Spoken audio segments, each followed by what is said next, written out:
story of a young woman's testimony. The title of this piece is called The Sound of My Testimony. I once heard the songwriter say, there is power in the name of Jesus to break every chain, break every chain, break every chain.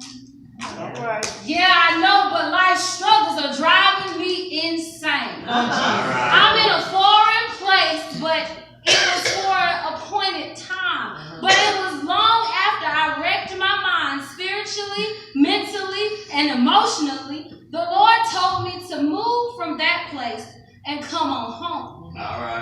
The Lord called me to come home, so I was obedient, like Mary, who said, oh Lord, let it be in me.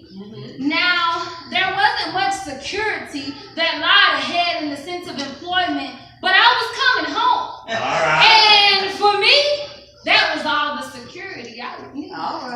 But the transition wouldn't be as easy as it would seem. There would be times I would have to remind myself, he thought I was worth saving.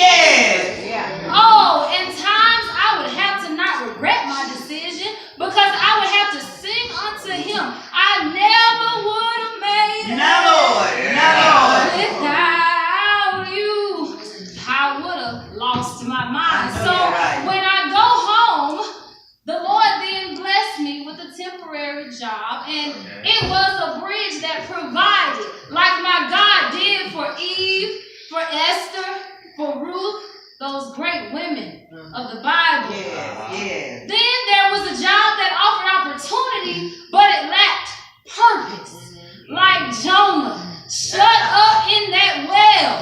The Lord was going to get the glory from this story, I will tell you.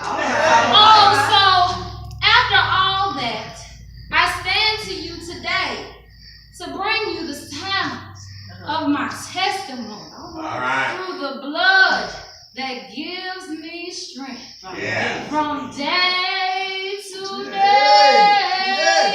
It will never lose its power.